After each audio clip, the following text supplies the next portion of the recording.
So let's start with the topic number 2 of the polity. और इसके अंदर हम मेंस के टॉपिक्स में से सेकंड टॉपिक देख रहे हैं, that is the federalism. Federalism का जो लेमैन मीनिंग होता है वो यही है कि हम सेंटर और स्टेट इन दोनों के बीच के रिलेशन जो है वो कैसे मैनेज करते हैं और कैसे हमने इनकी पावर्स जो है वो डिवाइड करी हुई है। तो इसके अंदर जो हमारा टॉपिक है वो एक तो सेंटर और स्टेट के बीच का रिलेशन है, उनके अंदर कैसे हमने पावर को डिवाइड किया है और पावर डिवोल्यूशन जो है वो हमने लोकल्स को कैसे किया हुआ। तो ये इनके बेसिस ही अराउंड ही क्वेश्चन जो है वो हमारा घूमता है। अब सबसे पहले अगर हम ट्रेंड्स के बेसिस पे देखें जो कि क्वेश्चंस पूछे जाते हैं, तो उसके बेसिस पे जो एनालाइज किया है वो 2026 में हो सकता है कि क्वेश्चन इसके ऊपर आए कि जो गवर्नर और चीफ मिनिस्टर है उसके बीच में जो कॉन्फ्लिक्ट हो रहे हैं आजकल, वो एक न्यू ट्रेंड जो है वो फेडरलिज्म के अंदर देखा जा रहा है। तो इसके ऊपर क्वेश्चन हो सकता है क्योंकि रिसेंटली जो सुप्रीम कोर्ट का भी जजमेंट आया है with respect to the governor's power कि वो लोग गवर्नर को डायरेक्ट नहीं कर सकते हैं कि आप लोग कब बिल जो है वो असेंड करोगे, कितने टाइम में करोगे। ये पावर जो है वो लेजिस्लेटिव की ही है जो कि उन्हें वो प्रोवाइड कर सकते हैं। सुप्रीम कोर्ट जो है उनको ये पावर नहीं प्रोवाइड कर सकता। तो इसी जजमेंट के बेसिस पे शायद ही क्वेश्चन जो है वो पूछा जा सकता है। इसके अलावा ट्रेंड के बेसिस पे लोकल सेल्फ गवर्नेंस पे भी क्वेश्चन जो है वो नहीं पूछा गया है, तो इसके चांसेस ज़्यादा बढ़ जाते हैं कि क्वेश्चन जो है वो पूछे जाए। अब सबसे पहले अगर हम फेडरलिज्म के बारे में चालू करें, फेडरलिज्म क्या होता है। फेडरलिज्म एज अ कंसेप्ट अगर हम देखें तो वो हमने यूएस से इंस्पायर होकर जो है वो लिया था, क्योंकि यूएस के अंदर भी जो पावर्स हैं वो हमारी सेंटर और स्टेट के बीच में जो है वो डिवाइड करी हुई है, और उसी के बेसिस पे हमने इंडिया के अंदर भी जो है वो पावर्स को डिवाइड किया। तो अगर हमें इसको इंट्रोडक्शन में फेडरलिज्म को इंट्रोड्यूस करना होगा किसी भी क्वेश्चन में, तो हम लिख सकते हैं कि it is a constitution symphony orchestrating the shared sovereignty between the centre and the state.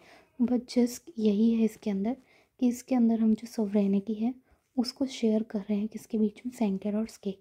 और ये सॉवरेनिटी यानी कि जो पावर है डिसीजन मेकिंग की, वो हमने किन दो लोगों के बीच में शेयर करी, सेंटर और स्टेट। किसके थ्रू करिए, कॉन्स्टिट्यूशन के थ्रू करिए। तो it is a constitution symphony जिसके द्वारा हमने सॉवरेनिटी को शेयर किया है सेंटर और स्टेट के बीच में। देन फेडरलिज्म का अगर हम बेसिस देखें तो इसके थ्रू एक्चुअली में क्या एम या ऑब्जेक्टिव जो है वो हमारा फुलफिल हुआ है। हमने गवर्नेंस को दो से ज़्यादा लेवल्स पे डिवाइड कर दिया है, डिवीजन ऑफ पावर कर दी है, ताकि इसका जो मैनेजमेंट है वो एफिशिएंट और इफ़ेक्टिव जो है वो रह सके। तो यही है इसके अंदर क्या है कि हम इसको इंट्रोडक्शन में से लिख सकते हैं कि that is the federalism is being defined as a constitution symphony orchestrating the shared sovereignty between the center and the state to create a two or more level of the governance in the nation। ठीक है। और उसके अलावा Indian federalism is mainly inspired from the United States of India, United States of America। Then next आता है कि अगर हम फेडरलिज्म के कोई हमसे फीचर्स पूछे कि एग्जैक्टली फेडरलिज्म के बेसिस पे हम कौन कौन से फीचर्स जो है वो देखते हैं कि स्टेट्स और यूनियन को जो है वो प्रोवाइड किए गए हैं। फीचर्स के अंदर अगर हम देखें तो यहाँ पर पावर का डिवीजन जो है वो सबसे पहले अगर हम देखें तो शेड्यूल 7 के थ्रू हमने डिवाइड जो है वो किया है। कैसे किया है, यूनियन, स्टेट और concurrent, union, state list, concurrent list और दी रेसिडरी पावर। तो इसके थ्रू हमने सेंटर और स्टेट के बीच में पावर्स का जो है डिवीजन किया है ताकि वो अपने लॉ मेकिंग पावर को जो है वो डिफाइन कर सके।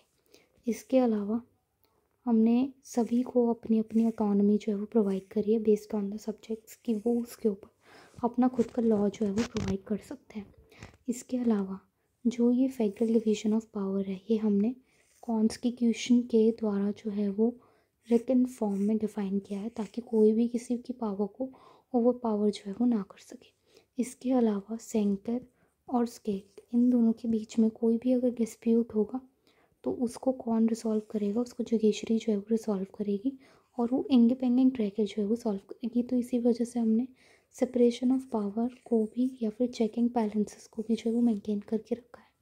ताकि सेंटर और स्केक दोनों के बीच में अगर कोई डिस्प्यूट हो तो वो इंडिपेंडेंटली जुडिशरी अपनी ओरिजिनल जुरिस्डिक्शन के अंदर आर्टिकल नंबर 131 के थ्रू इसको रिजॉल्व कर सके। इसके अलावा गवर्नमेंट जो है वो हमारी लीगल चलती है, एक सेंट्रल गवर्नमेंट और एक यूनियन गवर्नमेंट। इसके अलावा ये पावर्स जो है वो हमने क्लियरली डिमार्केट की हैं ताकि कोई भी कॉन्फ्लिक्ट जो है वो ना हो। इसके अलावा सेंटर और स्टेट गवर्नमेंट इन दोनों में से कोई भी जो है वो सुप्रीम नहीं है। यहाँ पे हमारा कॉन्स्टिट्यूशन सुप्रीम जो है वो रहता है, क्योंकि इंडिया के अंदर हम कॉन्स्टिट्यूशनल सुप्रीमेसी जो है उसको जो है वो इस्टेब्लिश करा है instead of the parliamentary supremacy unlike the United kingdom, जहाँ पे पार्लियामेंट्री सोवरेनिटी को ज़्यादा ऊंचा ओहदा जो है वो दिया गया है। इसके अलावा जो हमारा कॉन्स्टिट्यूशन है वो इस फेडरलिज्म को जो है वो अपहेल्ड करता है, यानी कि इस फेडरलिज्म की जो पावर डिवीजन है उसको अफेक्ट नहीं होने देता है, क्योंकि इस फीचर को अगर हमें हटाना होगा तो जो पावर है इसको अमेंड करने की वो जो है वो एब्सोल्यूट नहीं है, वो लिमिटेड है। ठीक है, लिमिटेड कैसे है? क्योंकि आर्टिकल नंबर 368 के अंदर हमने फेडरल प्रोविजंस को अमेंड करने की पावर दी है, लेकिन यहाँ पे स्टेट की रेटिफिकेशन जो है वो नेसेसरी रहेगी 14 स्टेट्स की। तो इसी वजह से ये जो पावर है फेडरल प्रोविजंस को रिमूव करने की वो एक रिजिड पावर है, बट फ्लेक्सिबल भी है। फ्लेक्सिबल इसीलिए ही है क्योंकि अमेंड कर सकते हैं, लेकिन स्टेट की रेटिफिकेशन भी जो है वो उसके अंदर लगेगी। देन नेक्स्ट आता है कि हमारे पास कौन कौन से टाइप्स ऑफ फेडरलिज्म है। तो हमारे इंडिया के अंदर जो है वो हम एक टाइप का फेडरलिज्म नहीं देखते हैं, हमने डिफरेंट टाइप ऑफ फेडरलिज्म जो है वो देखे। सबसे पहले अगर हम ड्यूअल फेडरलिज्म की बात करें तो ड्यूअल फेडरलिज्म जो है वो इंडिया के अंदर फॉलो नहीं होता है। ये फेडरलिज्म जो है वो यूएसए के अंदर फॉलो होता है, क्योंकि यहाँ पे सेपरेशन ऑफ पावर जो है वो स्ट्रिक्ट वे में किया गया है, जबकि इंडिया के अंदर ये स्ट्रिक्ट सेपरेशन ऑफ पावर नहीं है, वो intermingling of separation of power. Then next आता है that is the cooperative federalism, जो कि इंडिया के अंदर फॉलो किया जाता है, यानी कि जो सेंटर और स्टेट्स है वो आपस में अपनी रिस्पॉन्सिबिलिटीज़ जो है वो शेयर करते हैं through the help of the NITI Aayog. ये लोग आपस में कोऑपरेट करते हैं डेवलपमेंट एंड इकोनॉमिक ग्रोथ के लिए। ठीक है, तो कनाडा और इंडिया के अंदर ये कोऑपरेटिव फेडरलिज्म यूज़ होता है। देन इंडिया जो है वो क्वासी फेडरल भी है। क्वासी फेडरल क्यों है? क्योंकि इंडिया के अंदर जो सेंटर है वो डोमिनेंट रहता है। डोमिनेंट कैसे कैसे क्या रहता है? एक तो आर्टिकल नंबर 3 के अंदर उनको अलाउ किया गया है वो स्टेट का पार्ट जो है वो सीड कर सकते हैं without even the confirmation of the state. उसके अलावा अगर हम देखें तो रेसिडरी पावर्स भी जो हैं वो सिर्फ़ और सिर्फ यूनियन को जो है वो दी गई है।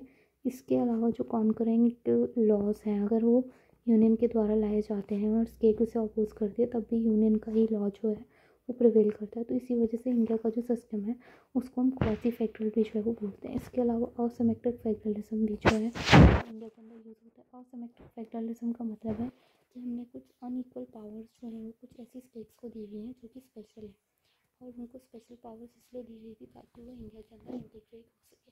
लाइक हमने जम्मू एंड कश्मीर को various tribal areas, tribal areas, इन सभी को जो है वो हमने कुछ एक्स्ट्रा पावर्स जो है वो दिए हैं आर्टिकल नंबर 371 के।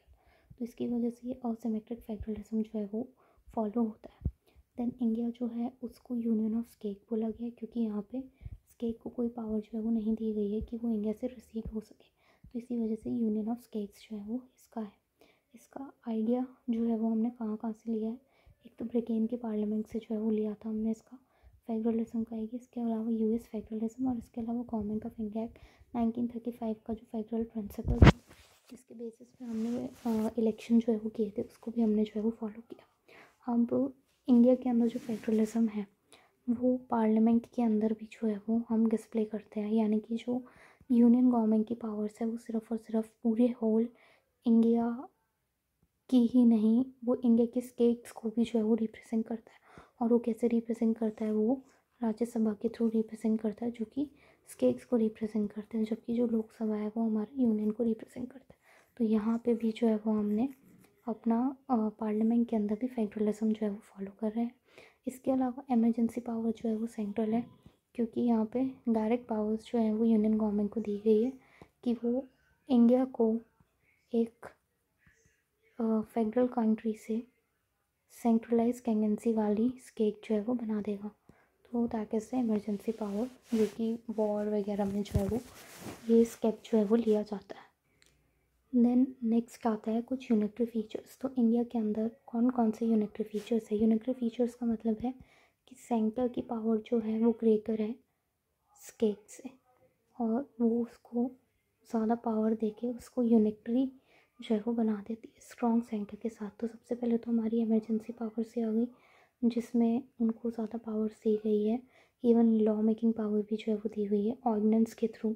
इसके अलावा अगर हम देखें तो फाइनेंशियल कमीशन जो है वो भी हमारा यूनिटरी फीचर है, क्योंकि इसके द्वारा जो फाइनेंस है उसको डिवॉल्व किया जाता है towards the state and the local self government. इसके अलावा अगर हम इलेक्शन कमीशन देखें जो कि आर्टिकल नंबर 324 है, ये भी हमारा एक कॉन्स्टिट्यूशनल बॉडी है जो कि स्टेट और यूनियन दोनों के इलेक्शंस जो है वो कंडक्ट कराती है। इसके अलावा राज्यसभा के अंदर देखें तो स्टेट का रिप्रेजेंटेशन जो है वो अनइक्वल है, वो भी इसको एक यूनिटरी फीचर जो है वो बनाती है।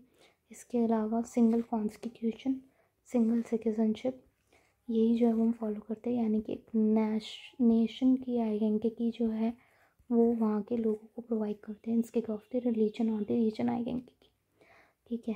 देन नेक्स्ट आता है कि आर्टिकल नंबर 3 के द्वारा हम स्टेट का रीऑर्गेनाइजेशन कर सकते हैं इवन विदाउट देयर कंसेंट।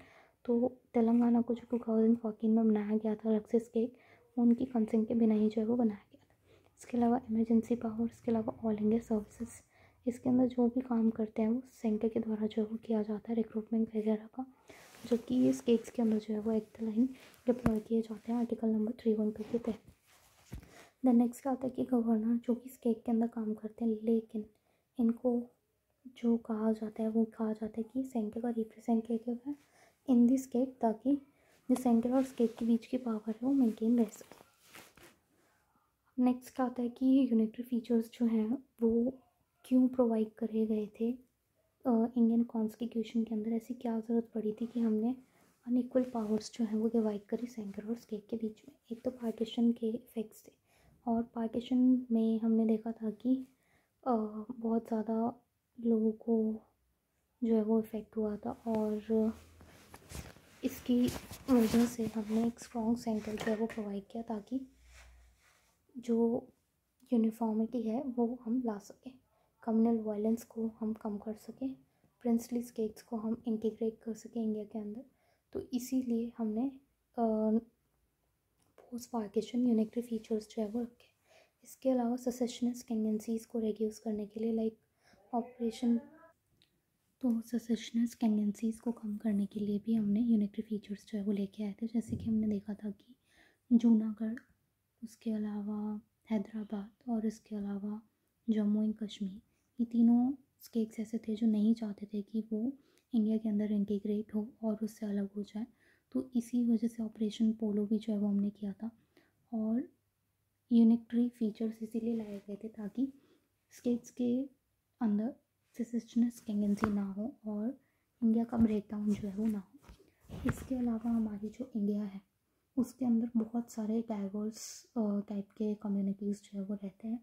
तो इस प्लूरल सोसाइटी को इंडिया के अंदर इंटीग्रेट करने के लिए भी यूनिटरी फीचर्स की जो है वो ज़रूरत थी। इसके अलावा हमारा नेक्स्ट एजेंडा था कि हम यूनिफॉर्म डेवलपमेंट जो है वो अक्रॉस द नेशन कर सकें। तो इसलिए नीति आयोग के द्वारा हमने इस फीचर को जो है वो हम लेके आए, जिसके अंदर हमने सेंटर और स्टेट का दोनों के आइडियाज़ को कोलैबोरेट करके डेवलपमेंट जो है वो स्टार्ट करी। इसके अलावा यूनिटरी फीचर्स जो है वो इसलिए भी लाए गए थे क्योंकि कुछ सिचुएशंस ऐसी हो जाती है जहाँ पे नेशन वाइज हमें कुछ रूल जो है वो लगाना पड़ता है। लाइक कोविड-19 की सिचुएशन आई थी, इमरजेंसी सिचुएशंस के अंदर हमें नेशन वाइड रूल की जो है वो ज़रूरत होती है। तो इसलिए भी यूनिटरी फीचर्स जो है वो लाए गए थे। वॉर के दौरान, इंसर्जेंसी के दौरान हमें चाहिए होता है कि एक यूनिफॉर्म रिस्पॉन्स जो है वो ऑल ओवर द इंडिया जो है वो लगे, तो इसलिए भी ये यूनिटरी फीचर्स जो है वो लाए गए हैं। इसके अलावा जो बाल्कनाइजेशन होता है, यानी कि स्टेट का पूरा टुकड़ा टुकड़ा हो जाता है, उसको अवॉइड करने के लिए भी हमने ये यूनिटरी फीचर्स जो है वो लाए गए थे। कोई भी राइट किसी सीट जो है वो स्टेट्स को नहीं दिया गया है। और इसके अलावा एडमिनिस्ट्रेशन वाइज भी हमने यूनिफॉर्मिटी एंड स्टेबिलिटी को मेंटेन करने के लिए यूनिटरी फीचर्स जो है वो लाए थे। एडमिनिस्ट्रेशन वाइज अगर हम एग्जीक्यूटिव्स देखें, like the permanent executive, I S officers, ये सभी लोग जो हैं वो ऑल द सेंटर के द्वारा रिक्रूट किए जाते हैं, लेकिन स्टेट्स के अंदर ही काम करते हैं। तो उस ओवरऑल एडमिनिस्ट्रेशन को यूनिटरी बनाने के लिए, यूनिफॉर्मिटी लाने के लिए, स्टेबिलिटी लाने के लिए हमने ये यूनिटरी फीचर्स जो है वो इंट्रोड्यूस किए थे। और इसके अलावा दूसरा रीज़न था हमारा कि हम चाहते थे कि इंडिया के जो लोग हैं, सिटीजन्स हैं, वो सिर्फ़ और सिर्फ अपनी रीजन आइडेंटिटी या फिर रिलीजन आइडेंटिटी से जाने ना जाए, वो एक nation identity of the Bharat से जाने जाए। तो इसी वजह से ही हमने कुछ फीचर्स जो हैं वो यूनिटरी फीचर्स हमने लेके आए, ताकि हमारे ये सब मोटिव्स जो है वो फुलफ़िल हो सके। तो पॉलिटिकल मोटिव हमारा यही है कि हमारी जो भी एक यूनिफॉर्म रिस्पॉन्स जो है वो पूरे जगह जो है हम लगा सके किसी भी इमरजेंसी और वॉर सिचुएशन के अंदर। इसके अलावा हमने देखा कि पॉलिटिकल ये भी है कि हमारी सिटीजनशिप जो है वो सिंगल है, और इसके बेसिस पे हमने नेशन की एक आइडेंटिटी जो है वो प्रोटेक्ट की है। इसके अलावा इकोनॉमी वाइज अगर हम देखें तो हम चाहते थे कि डेवलपमेंट जो है वो भी हमारी यूनिफॉर्म हो, कहीं पे ऐसा ना हो कि कहीं पे ज़्यादा डेवलपमेंट हो रही है, कहीं पे नहीं हो रही है।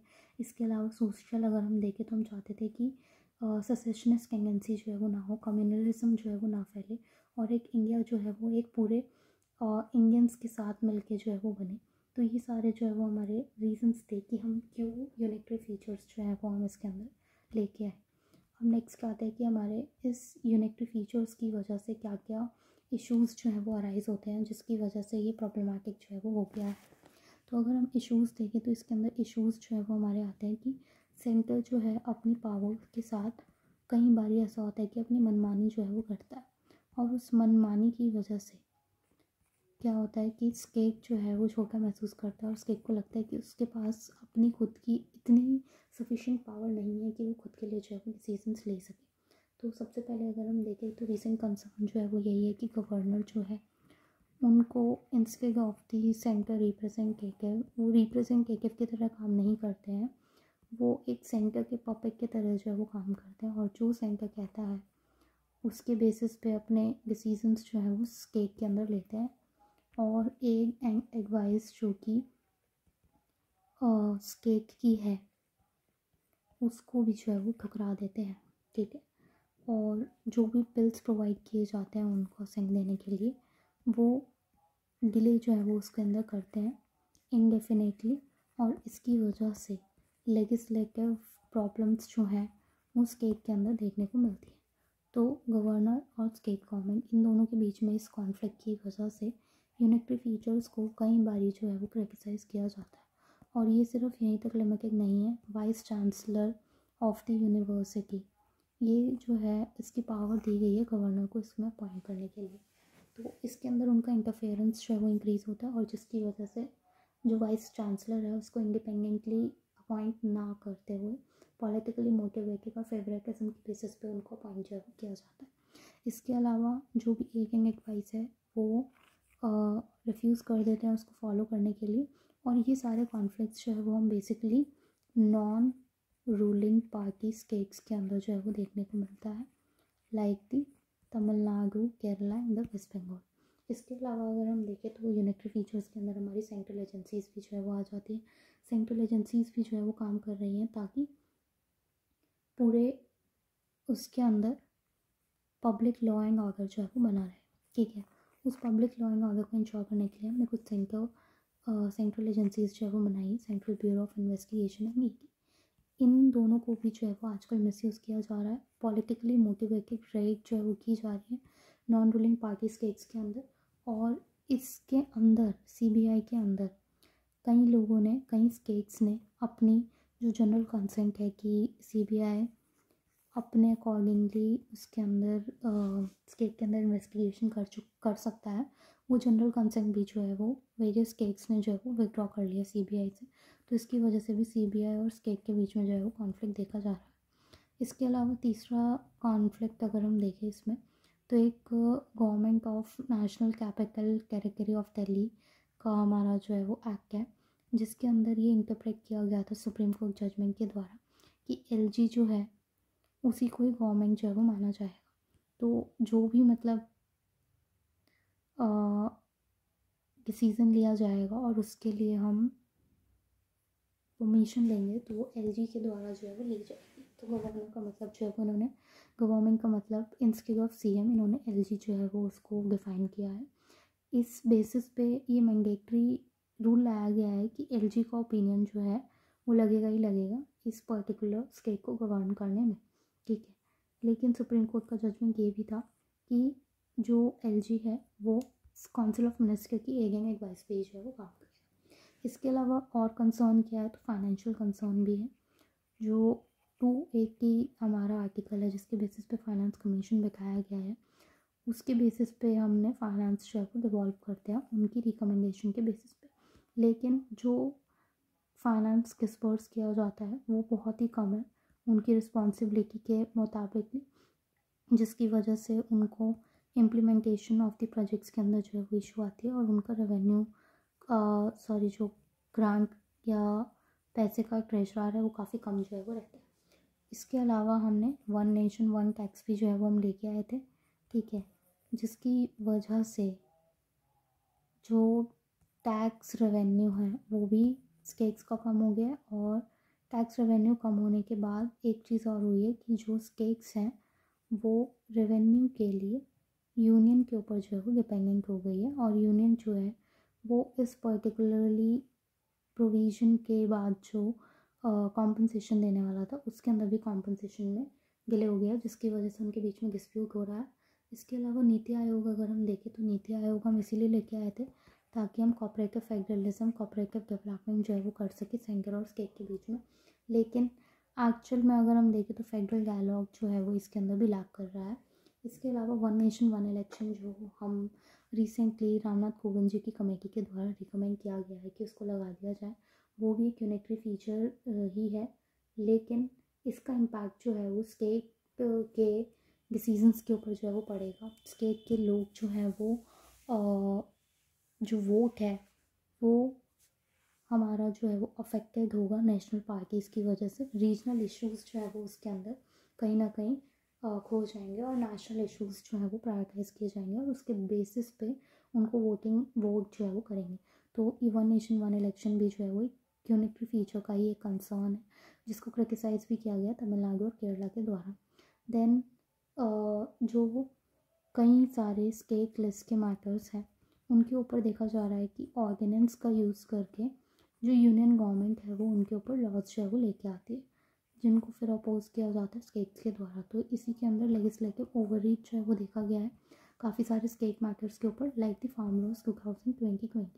इसके अलावा एक इशू और आ रहा है स्कीम्स का कि लाइक NEP 2020 है तो उसके अंदर हमने कुछ कंडीशनल ट्रांसफ़र जो है वो कहा है कि कंडीशनल ट्रांसफ़र जो है वो हम करेंगे।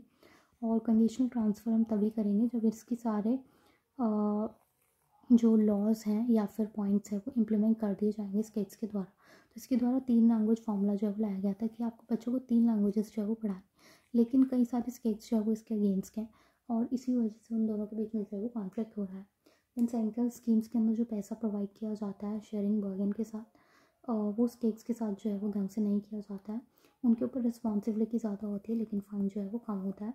तो इसी वजह से इन दोनों के बीच में जो है वो कॉन्फ्लिक्ट जो है वो हो जाता है। देन नेक्स्ट आता है हमारा कि ये सारे जो थे वो हमारे इश्यूज़ थे हमारे यूनिटरी फीचर्स से रिलेटेड कि यूनिटरी फीचर्स अगर इंडिया के फेडरलिज्म के अंदर हैं तो उस फेडरलिज्म के यूनिटरी फीचर्स की वजह से कौन कौन से इश्यूज़ जो हैं वो पर्टिकुलरली इंडिया को देखने को मिल रहे हैं। अब as a whole Indian federal model की अगर हम क्रिटिसिज्म देखें तो क्रिटिसिज्म वही सब आ जाएंगे कि क्वासी फेडरल है हमारी एक तो कंट्री जिसके अंदर हमने जो रीऑर्गेनाइजेशन है स्टेट्स का वो even without the consent of the state हम कर सकते हैं अंडर द आर्टिकल नंबर 3। और साथ ही साथ में उनको राइट टू सेसेड भी जो है वो नहीं दिया गया, यानी कि वो इंडिया का एक indestructible union of destructible states है, ठीक है। देन नेक्स्ट क्या आता है कि आर्टिकल नंबर 356 यानी कि जो स्टेट इमरजेंसी है उस पावर को जो है वो मिसयूज़ किया जाता है based on the governor support. ये स्टेट इमरजेंसी जो है वो लगा दी जाती है और गवर्नर कौन है, गवर्नर सेंटर का रिप्रेजेंटेटिव है तो ये कभी भी जो है वो लगाई जा सकती है, ठीक है। देन नेक्स्ट आता है कि जो राज्यसभा है उसका रोल जो है वो लेजिस्लेटिव पावर या एग्जीक्यूटिव पावर में काफ़ी कम है। क्यों कम है? क्योंकि यहाँ पे जो स्टेट्स का रिप्रेजेंटेशन है वो काफ़ी ज़्यादा अनइक्वल है।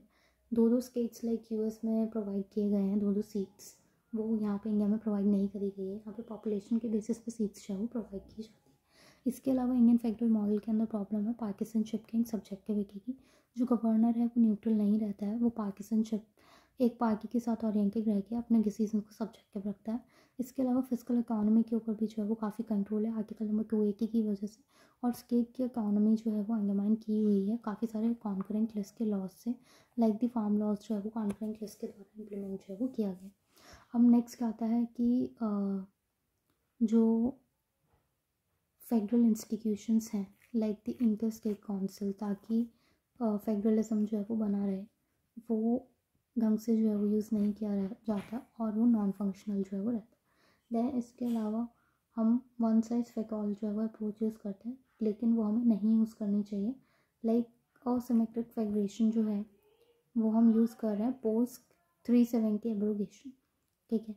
तो 370 एब्रोगेशन जो हमने जम्मू एंड कश्मीर को पूरा स्टेट जो है वो प्रोवाइड किया, सॉरी यूनियन टेरिटरी का जो स्टेटस है उसे प्रोवाइड किया, और उसको कुछ एक्स्ट्रा पावर्स जो है वो प्रोवाइड करी गई।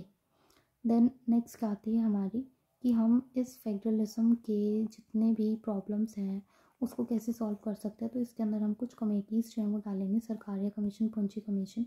सरकारिया कमीशन अगर हम देखें तो आर्टिकल नंबर 356, आर्टिकल नंबर 356 जो है वो हमारे की स्टेट इमरजेंसी जो है वो इंडिया के अंदर ऐसी नहीं लगनी चाहिए कि वो इंडिया के अंदर ऐसी नहीं लगनी चाहिए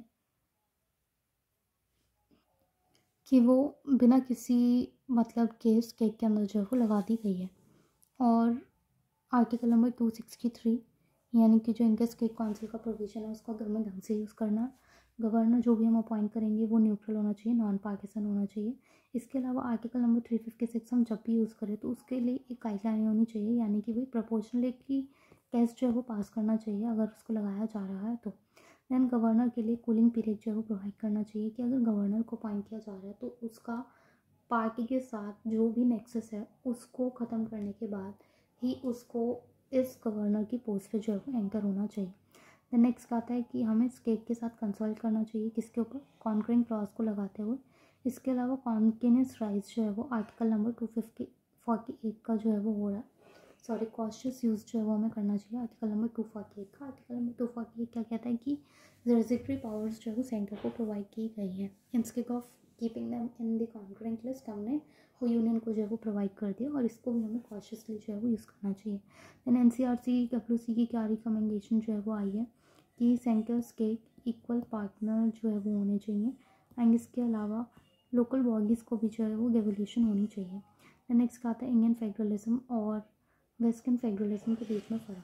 तो इंडिया फेडरलिज्म हमने पहले ही देख लिया कि क्वासी है, कोऑपरेटिव है, यहाँ पे ड्यूअल है, सेंटर और स्टेट दोनों को अलग अलग जो है वो किया गया है। यूनियन जो है वो इंडिस्ट्रक्टेबल है, यानी कि इसको तोड़ा नहीं जा सकता है, only it can be done by the parliament not by the legislative assembly. लेकिन यहाँ पे स्टेट्स को जो है वो राइट टू सेसेड जो है वो दिया गया है, यानी कि वो यूएसए से जो है वो अलग हो सकते हैं। देन यहाँ पे सिंगल कॉन्स्टिट्यूशन फॉलो किया गया है, यहाँ पे ड्यूअल कॉन्स्टिट्यूशन है, यहाँ के राइट्स अलग है, यहाँ के राइट्स अलग है। इसके अलावा यहाँ सिंगल सिटीजनशिप है, यहाँ ड्यूअल सिटीजनशिप है। यहाँ पे हमारा जो जुडिशरी है वो इंटीग्रेटेड है, यानी कि सेंटर और स्टेट के लिए जो हाई कोर्ट है या सुप्रीम कोर्ट है वो आपस में मिलजुल के जो है वो काम करते हैं। यहाँ पे जुडिशरी जो है वो ड्यूअल रहती है, यानी कि जो सेंटर की है वो सेंटर के लिए काम करेगी, जो स्टेट की है वो स्टेट के लिए काम करेगी। इसके अलावा यहाँ पे ये जो है वो हमारा फेडरलिज्म वो फ्लेक्सिबल रहता है, और साथ ही साथ में हमने कुछ यूनिटरी फीचर्स भी जो है वो प्रोवाइड किए। फ्लेक्सिबल कैसे रहता है कि हमने कुछ कॉन्करिंग क्लॉज प्रोवाइड किया है, लिस्ट प्रोवाइड करी गई है, और यूनिटरी अगर हम देखें तो रेजिटरी पावर्स जो है वो प्रोवाइड करी गई है। लेकिन यहाँ पे अगर हम देखें तो स्ट्रिक्टली फेडरल है। देन यूनियन गवर्नमेंट जो है वो अपर हैंड रहती है पावर, फाइनेंस और इमरजेंसी के केस में। यहाँ पे स्टेट को ज़्यादा इकॉनमी प्रोवाइड करी गई है। ये जो हमारा इंडियन फेडरलिज्म है वो काफ़ी ज़्यादा डाइवर्स है, और यहाँ पे जो लोग हैं वो काफ़ी ज़्यादा होमोजेनस है।